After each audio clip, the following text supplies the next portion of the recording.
केशव, आज मेरे पापा दिल्ली आ रहे हैं। अच्छा, घर पर ही आ रहे हैं क्या? नहीं केशव, वो यहाँ कोर्ट में कोई काम था इसलिए आ रहे हैं। थोड़ा रुक कर रागिनी फिर बोली, केशव, पापा को वापस जाते हुए शाम को काफी देर हो जाएगी। यदि आप कहें तो रात को उन्हें यहाँ घर पर रुकने के लिए कह दूं। अरे, इसमें पूछने वाली क्या बात है? ये भी तो उनके बेटी दामाद का घर है। यहाँ आकर थोड़ा आराम भी कर लेंगे और तुमसे मिल भी लेंगे। केशव ने कहा तो रागिनी ने खुश होकर जल्दी से अपने पिता रामानंद जी को फोन लगाया। पापा, काम होने के बाद आप यहाँ आ जाइएगा, आपसे मिलने का भी बहुत मन कर रहा है। लेकिन रागिनी बेटा, मुझे शाम हो जाएगी। हाँ पापा, तो आप रात को यहीं सो जाना और सुबह बस से चले जाना। नहीं बेटा, बेटी के घर रात को रुकना अच्छा नहीं लगता। उनकी ये बात सुनकर केशव ने रागिनी से फोन ले लिया और बोला, क्यों पापा, क्या मैं आपका बेटा नहीं हूं? केशव के आग्रह करने पर रामानंद जी से मना नहीं किया गया। ठीक है बेटा, तुम जिद कर रहे हो तो आ जाऊंगा। रागिनी के पिता अपनी खानदानी जमीन के मामले में दिल्ली कोर्ट आए थे। वो इन दिनों काफी परेशान थे। सारा दिन कोर्ट में चक्कर लगाते लगाते थक गए थे, इसलिए रागिनी के बुलाने पर ऑटो पकड़कर रागिनी के घर चले गए। रागिनी और केशव उन्हें देखकर बहुत खुश हुए, लेकिन रागिनी की सासू माँ को शायद उनका इस तरह आना पसंद नहीं आया। थकावट के कारण वो थोड़ा बहुत खाकर जल्दी सो गए।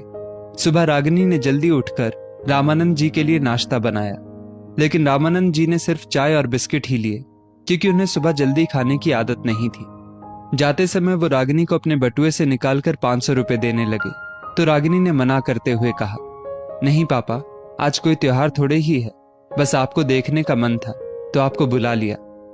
रामानंद जी की बस का समय हो रहा था। केशव ने मोटरसाइकिल से उन्हें बस स्टैंड छोड़ दिया। रामानंद जी के घर से निकलते ही रागिनी की सास ने रागिनी को ताना मारते हुए कहा, क्या तुम्हारे पिता को रीति रिवाज का कोई ज्ञान नहीं है? इतना भी नहीं पता कि बेटी के ससुराल में कुछ खाते पीते हैं तो शगुन देकर जाना चाहिए।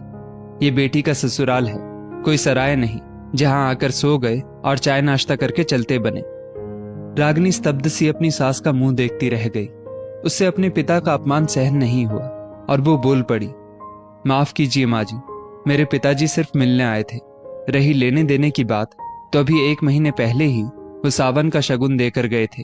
और हाँ, मैं भूल गई थी कि बेटी का ससुराल सराय नहीं, 5 स्टार होटल होता है, जहां चाय नाश्ता करने के लिए भी 500 रुपए देने पड़ते हैं। इतनी देर में केशव अपने ससुर जी को छोड़कर वापस आ गया था। उसने सारी बातें सुन ली। उसने दोनों को चुप कराते हुए कहा, अब मुझे समझ में आया कि पापा जी यहाँ आने से आनाकानी क्यों कर रहे थे। ये घर ना तो कोई सराय है और ना ही कोई होटल। ये उनके बेटी दामाद का घर है, जहां वो जब मर्जी आ सकते हैं। जिस बेटी को उन्होंने इतने सालों तक खिलाया है, क्या उस बेटी के घर वो एक वक्त कुछ खा नहीं सकते? केशव की बात का उसकी माँ के पास कोई जवाब नहीं था। आज के जमाने में जब सभी बेटा और बेटी के समान होने की दुहाई देते हैं, वहां जब ये खोखले रीति रिवाजों की बात आती है, तो फिर बेटी और बेटों में फर्क क्यों किया जाता है? दोस्तों, इस स्टोरी को लेकर आपकी क्या राय है? नीचे कमेंट करके जरूर बताएं।